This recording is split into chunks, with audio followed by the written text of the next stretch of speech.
If you start the search, the odds are excellent you will find good ideas. If you search, you will find. Finding is reserved for those that search. Ideas are not reserved for those that hope. They're not reserved for those that wish. They're not reserved for those who complain. You know, good ideas are reserved for those that search.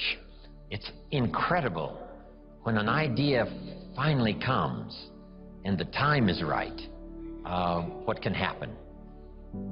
So, ideas, when an idea and its time is ready, it can be incredible. But now here's the next part for your notes. Nothing so powerful as an idea that comes at the right time. Next is a little phrase that I'd like to have you memorize. And if you memorize it, I'm sure it'll follow you for the rest of your life.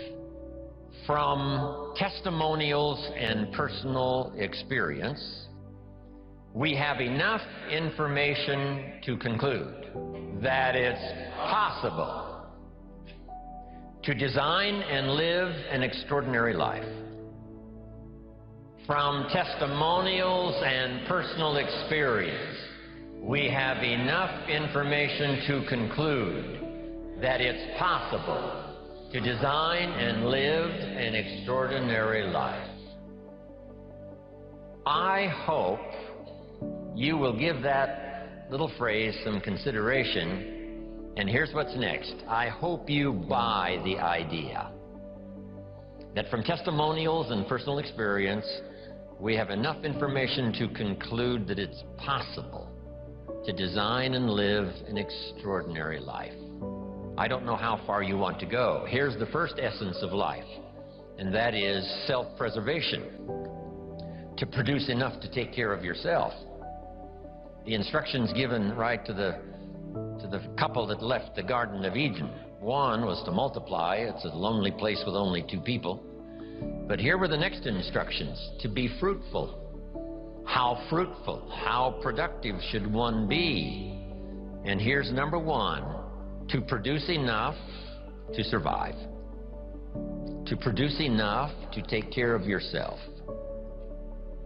And self-care is important. If you're flying on an airplane, the flight attendant says if for some reason we run out of oxygen, these oxygen masks will fall from the ceiling, and if you have children with you, quickly take care of them, then take care of yourself. No. No. No. They say what? Put your mask on first. Put your mask on first. See to your survival first. Then you'll be more capable of taking care of the survival of your children. Isn't that interesting? My father had an interesting saying. He said, son, right after me, you come first. Wow, that's okay. I was in business with Bob Cummings, the old movie star. We were in the health and nutrition business together back in the 60s, 61, 2, 3. Bob had an interesting saying. Here's what he said. I'll take care of me for you. Will you please take care of you for me? So the first challenge in life is to take care of yourself. It is to survive. So, to produce enough to survive, to take care of yourself. But now what's next? Well, all alone, it's a lonely life. So let's say the man now chooses a partner. Now he must figure out how to produce enough for himself and his spouse, his wife, his partner. Someone says, well, why do that? Why not just take care of yourself? And the answer is, it's a very small life. It's a very limited life. We wouldn't call it flourishing. We wouldn't call it abundant. Just taking care of yourself. That is the first rule, but that's only the beginning.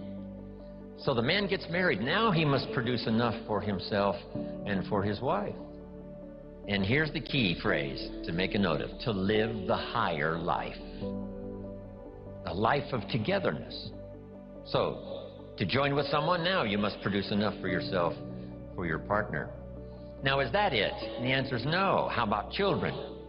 Let us have children. That's a unique experience. So now if the man has a wife and now he has children, here's the challenge: to produce enough for himself and his family. Now someone says, well, why take on all of that? Why not just take care of yourself? You could, yes, but you couldn't live this more extraordinary life without taking on the responsibility of having a partner, having some children, and live that kind of extraordinary life. So I think everybody would agree. Now, is that the end of it? No. Here's the next challenge: to produce more than you need for yourself and for your family. Someone says, well, now why start being ridiculous here? Yes, produce enough for yourself. Well, yes, if you want to get married, produce enough for yourself and for your spouse. Now, with children, produce enough for your family, but why do more than that? And jot down the answer: to live a more extraordinary life. So now the man produces more than he needs for himself and for his children, so that he can be a person of benevolence, so that he can give and so that he can share. That's the more abundant, that's the more extraordinary life. To produce more than you need for yourself and for your children. Is that it? Let's take it a couple of more steps.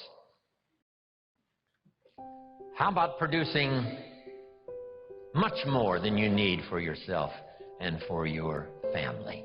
Someone says, well, now you're off the scale. I mean, why work that hard? Why go that far? Why produce that much? Some would say, just take care of yourself. Some would say, just, get a partner and that's it, and then children and that's it. And be a bit benevolent and that's it. But why not go this next step and produce much more than you need for yourself and for your children? And when someone says, why do that? All of us know the answer, right? Why not? If you've got the talent and the skill and the opportunity, why not put all of that together and see if you couldn't produce much more than you need for yourself and for your family? Let's say you earned $10 million this year, and you and your family only need $3 million, which would probably cover most families, right? Some families are more expensive than others, as I discovered. But let's say $3 million would, cover a big, high percentage. So now if you and your family only needed $3 million for the year, now you have $7 million to give. And someone says what? Why do that? And the obvious answer is what? Why not? If you've got the talent and the skill and the time and the opportunity and the occasion and all this stuff comes together, why not? Let's go one more. How about producing far more than you need for yourself and for your family? And live the far more life. We've heard the story of Andrew Carnegie, right? Andrew Carnegie said this. He built the big steel industry back in the 20s here in America. Here was Andrew Carnegie's goal. I'm going to spend the first half of my life earning money. I'm going to spend the last half of my life giving it all away. Isn't that extraordinary? Wouldn't you call that an extraordinary life? And the answer is yes. He got so excited by that goal that the first half of his life, he earned $400 million, which back then was a lot of money. I mean, now, right, it doesn't seem to be that much, but, maybe back then it would total $40 billion, like Bill Gates. So $40 billion he earned the first half of his life. Guess what he did with the last half of his life? He gave it all away. And the big question is, why do that? And the answer is, why not? If you've got the opportunity to design and live an extraordinary life, you know, why not do that?